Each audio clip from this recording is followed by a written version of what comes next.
Assalamualaikum warahmatullahi wabarakatuh. Perkenalkan, nama saya Nadia Indasari dengan NIM 90201171124. Saya di sini dari kelompok 9 akan menyampaikan materi saya, yaitu publisitas pengembangan manajemen penjualan. Manajemen penjualan adalah suatu proses perencanaan, pengorganisasian, implementasi, pengendalian terhadap aktivitas kegiatan menjual yang dilakukan oleh perusahaan melalui tenaga penjualan. Manajemen penjualan termasuk kegiatan penarikan, pemilihan, perlengkapan, penugasan, penentuan rute, survei, pembayaran, dan pemotivasian serta pengembangan kemampuan yang diberikan kepada tenaga penjual. Penjualan ada 5 langkah dalam melakukan cara-cara penjualan, yaitu yang pertama, tentukan kebutuhan dan keinginan pelanggan. Untuk menentukan kebutuhan konsumen, haruslah terlebih dahulu diadakan semacam pengamatan atau penelitian sederhana terhadap kebutuhan konsumen. Misalnya, barang atau jasa apa yang dibutuhkan dan diinginkan konsumen, berapa jumlahnya, siapa yang membutuhkan, dan kapan mereka memerlukan. Yang kedua, pilihlah pasar sasaran khusus. Ada 3 jenis pasar sasaran khusus, yaitu yang pertama, pasar individual adalah pasar yang memberikan layanan kepada individu-individu tertentu untuk memenuhi kebutuhan secara individual. Jenis pasar ini sangat cocok untuk perusahaan kecil dan menengah. Yang kedua, pasar khusus, yaitu pasar yang memberikan pelayanan khusus untuk konsumen tertentu, misalnya petani, pegawai negeri, pedagang, dan sebagainya. Jenis pasar khusus sangat cocok untuk perusahaan kecil. Yang ketiga, pasar tersegmentasi, yaitu pasar yang menyediakan pelayanan bagi kelas konsumen tertentu, misalnya untuk pelanggan kelas berpendapatan tinggi, kelas pelanggan berpendapatan sedang, dan kelas pelanggan berpendapatan rendah. Konsumen dikelompokkan berdasarkan geografis, yaitu desa atau kota; demografis, yaitu jenis kelamin, usia, pendapatan, tingkat pendidikan; dan kelas sosial, tingkat sosial, gaya hidup, serta faktor perilaku. Yang ketiga, tetapkan posisi pasar. Setelah menentukan segmentasi pasar, perusahaan harus menentukan posisi pasar yang ingin diduduki segmen tersebut. Menetapkan posisi pasar ialah menyusun produk di tempat yang lebih jelas, khas, sehingga menimbulkan hasrat terhadap produk tersebut dalam pikiran konsumen daripada produk sejenis lainnya. Yang keempat, tempatkan strategi penjualan dalam persaingan. Perusahaan harus lebih siap untuk melakukan bauran pemasaran sebagai strategi dalam pengelolaan perusahaan. Bauran pemasaran adalah kombinasi penawaran produk, penetapan harga, metode promosi, dan sistem distribusi untuk menjangkau kelompok konsumen tersebut.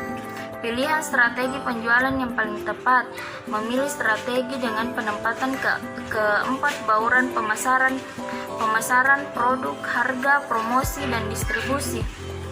Program penjualan harus dilakukan tahapan-tahapan, yaitu yang pertama, persiapan sebelum penjualan.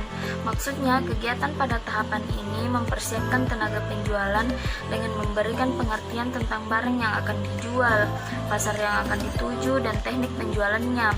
Yang kedua, penentuan lokasi pembeli potensial. Tahap kedua adalah menentukan lokasi dari segmen pasar yang menjadi sasarannya. Dari lokasi inilah dapat disusun daftar calon pembeli atau pembeli potensial. Yang ketiga, pendekatan pendahuluan. Sebelum melakukan penjualan, penjual harus mempelajari semua masalah tentang calon pembelinya. Selain itu, perlu juga mengetahui tentang produk atau merek apa yang sedang digunakan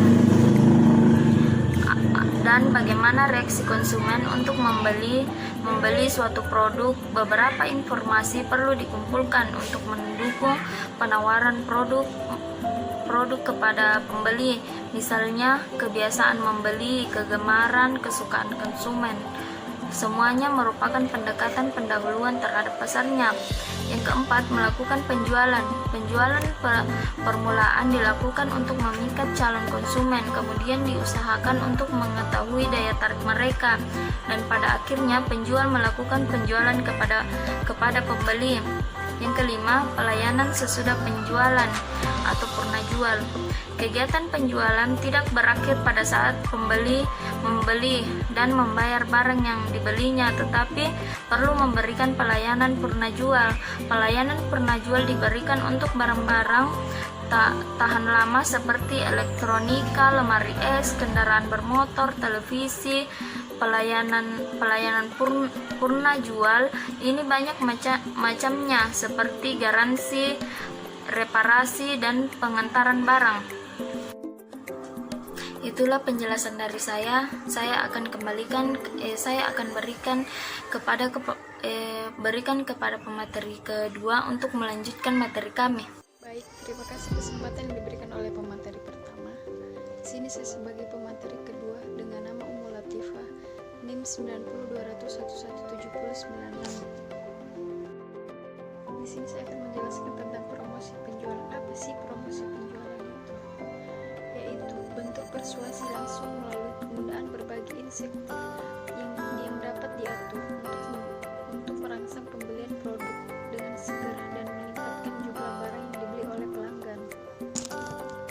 Selanjutnya, tujuan promosi penjualan untuk meningkatkan permintaan konsumen untuk mencoba produk baru, membentuk goodwill, meningkatkan pembelian konsumen, dan juga mendorong konsumen untuk membeli lebih banyak serta meminimkan perilaku konsumen berganti-ganti merek atau mendorong konsumen untuk mencoba produk lain. Nah, melalui promosi penjualan ini, perusahaan dapat mengembangkan produk baru untuk menarik pelanggan tersebut membeli produk-produk yang ingin dicapai perusahaan. Tugas manajemen penjualan. 1. Untuk mencapai hasil pengembangan usaha yang telah direncanakan dengan cara memotivasi para anggota kelompok penjualan agar melaksanakan tugasnya sampai batas kemampuan terbaik yang dimiliki oleh karyawan tersebut. Ada juga standar manajemen penjualan, yaitu perencanaan, pengorganisasian, pengendalian, dan pelatihan. Mungkin itu tadi penjelasan materi dari saya. Selanjutnya saya akan memberikan kepada pemateri ketiga. Bismillahirrahmanirrahim. Nama saya Nurfa Indah Julianti dengan nomor induk mahasiswa 90200117116. Di sini saya selaku pemateri ketiga dan akan melanjutkan materi yang dibawakan oleh pemateri sebelumnya, yaitu 7S dari manajemen penjualan. Yang pertama, strategi, yaitu jalur tindakan manajemen waktu dan alokasi sumber daya untuk mencapai suatu tujuan. Yang kedua, struktur atau metode organisasi, meliputi sentralisasi atau desentralisasi. Kemudian yang ketiga, prosedur, rutinitas, rapat, kebijakan, dan keluhan serta pengkajian. Kemudian yang keempat, staf atau demografi, golongan karyawan yang penting. Yang kelima, style atau gaya, meliputi karakter manajemen waktu dan kunci dalam konteks atau kultur dari perusahaan. Kemudian yang keenam, skill atau yang biasa disebut keterampilan atau pelatihan yang memadai untuk penugasan yang lebih lanjut. Kemudian yang terakhir, superordinate atau yang bersifat agung, meliputi konsep motivasi dalam organisasi penjualan. Adapun beberapa langkah manajer untuk penjualan yang efektif. Yang pertama, mengetahui apa yang ingin dicapai. Yang kedua, mengkomunikasikan tujuan kepada anggotanya.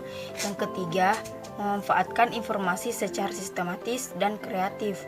Yang keempat, memotivasi kelompok dalam bentuk yang kreatif. Yang kelima, selalu mencari cara untuk meningkatkan penjualan. Ada beberapa langkah keberhasilan dari manajemen penjualan. Yang pertama, meminta umpan balik. Yang kedua, meluangkan banyak waktu bersama armada penjualan. Yang ketiga, mempertimbangkan ulang gaya manajemen atau kultur dari perusahaan. Yang keempat, meluangkan banyak waktu dalam menciptakan lebih banyak tindakan yang memotivasi. Yang kelima, membuat standar kerja yang sangat jelas. Yang keenam, meninjau kembali sistem perencanaan atau kontrol dari penjualan. Yang terakhir, mengorganisasikan demi keefektifan penjualan.